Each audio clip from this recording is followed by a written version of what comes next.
Hello everyone. आज की class में हम एचएपी के एक बहुत ही इम्पॉर्टेंट चैप्टर है जो कि इस सब्जेक्ट का बेस है, उसके बारे में डिस्कस करेंगे, जिससे एग्ज़ाम में ज़्यादातर क्वेश्चंस पूछे जाते हैं। Cell and its function. Cell के डेफिनेशन के बारे में चर्चा करेंगे, इसकी टाइप्स कितने होते हैं, इसके फंक्शंस क्या हैं, इसके स्ट्रक्चर और इसमें प्रेजेंट ऑर्गेनल्स के बारे में भी स्टडी करेंगे। तो चलो बिना देरी किए हुए इस टॉपिक को आगे बढ़ाते हैं। और ये वीडियो जो है वह बी फार्मा फर्स्ट सेम और डी फार्मा फर्स्ट ईयर के बच्चों के लिए है।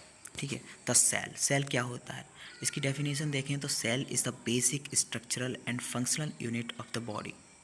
सेल क्या है, हमारी बॉडी का basic structural and functional unit है। फंक्शनल इसलिए है क्योंकि हमारी बॉडी में ज़्यादातर फंक्शंस इसी सेल से परफॉर्म किए जाते हैं। स्ट्रक्चरल इसलिए है क्योंकि ये सबसे छोटा हिस्सा है हमारी बॉडी का। ठीक है, सबसे छोटा है, इसे बिना माइक्रोस्कोप के नहीं देखा जा सकता। और इसमें कंटेन रहते हैं several billion sales different size shape and functions. इसमें हर तरीके के साइज़ के, हर तरीके के शेप के और अलग अलग फंक्शंस करने वाले सेल प्रेजेंट रहते हैं। ये जो बहुत ही इंपॉर्टेंट है, जो इसमें मैंने हाईलाइट किया है, cell together form tissues, tissue together form organs, organ together form organ system. मतलब सेल जब एक साथ वर्क करते हैं तो टिश्यूज़ बनाते हैं, टिश्यूज़ एक साथ वर्क करते हैं तो ऑर्गन बनाते हैं, और ऑर्गन एक साथ वर्क करते हैं तो ऑर्गन सिस्टम बनाते हैं, और यही ऑर्गन सिस्टम आगे चल के पूरी बॉडी बनाता है, जिसे ऑर्गेनाइज्म कहते हैं, विच मीन्स कंप्लीट बॉडी। आगे चल के सेल कैन बी डिवाइडेड और number into types, unicellular and multicellular. Cell दो टाइप्स में डिवाइड हो जाता है, यूनिसेलुलर और मल्टीसेलुलर। यूनि मतलब एक और मल्टी मतलब कई।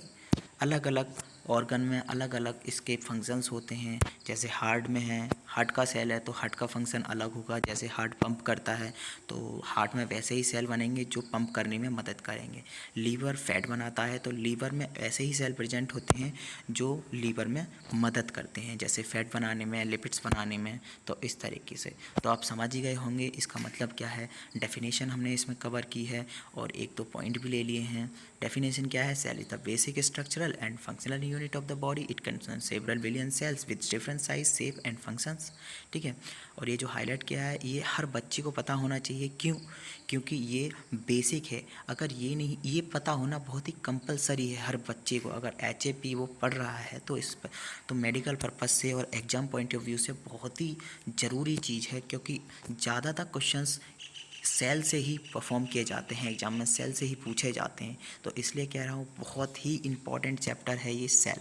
अगर आपने ये पढ़ लिया तो आगे चल के आपको कोई भी परेशानी नहीं होने वाली है। यूँ समझ लो कि आपका आगे चल के जितनी भी मदद मिलेगी इसी चैप्टर से मिलेगी। आगे टिश्यूज़ का भी आएगा, ऑर्गन सिस्टम भी आएंगे, तो जितने भी होंगे अलग अलग ऑर्गन्स के बारे में भी पढ़ेंगे। और ये क्लास ना बी फार्मा फर्स्ट ईयर और डी फार्मा फर्स्ट सेमेस्टर के लिए नहीं, बी फार्मा फर्स्ट सेमेस्टर और डी फार्मा फर्स्ट ईयर के लिए अवेलेबल है।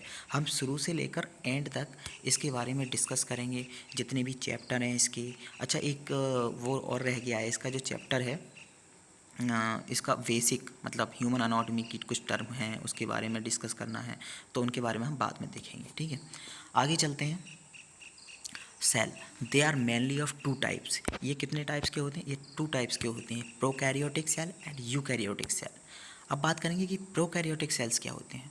प्रोकैरियोटिक सेल्स जिनमें न्यूक्लियस डेवलप्ड नहीं होता है और जिनके ऑर्गेनल्स मेम्ब्रेन बाउंड होते हैं, मतलब कवर्ड होते हैं। ठीक है, कवर नहीं होते हैं। ठीक है, दे do not have well developed nucleus and membrane bound organelles, जैसे आर्के बैक्टीरिया है।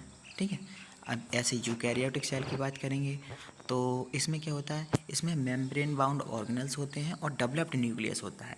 समझ रहे हो, जैसे प्लांट सेल, एनिमल सेल, ये डेवलप्ड होते हैं, इसीलिए इन्हें यूकैरियोटिक सेल कहते हैं।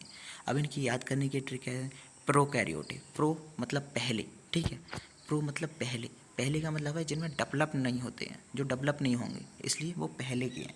ठीक है, और यूकैरियोटिक, यू मतलब तुम डेवलप हो, तो आप ऐसे याद कर सकते हो। ये ट्रिक है थोड़ी याद करने की। ठीक है, तो यू मतलब तुम, तो आप कह सकते हो they have well developed nucleus and also membrane bound organelles, वो होते हैं eukaryotic. For example plants, animals, etc. और prokaryotic they do not have well developed nucleus and membrane bound organelles, वो होते हैं आर्किबैक्टीरिया, वायरस, इन सब में जो है वो प्रोकैरियोटिक सेल है, क्योंकि इसमें न्यूक्लियस आधा प्रेजेंट होता है, कवर अप नहीं होते हैं, बहुत सी चीज़ें होती हैं। ठीक है, if you understand this video, अगर आपको वीडियो समझ में आई हो तो प्लीज़ लाइक करके जाना, और जो चैनल पर पहली बार आए हैं वो सब्सक्राइब ज़रूर करना।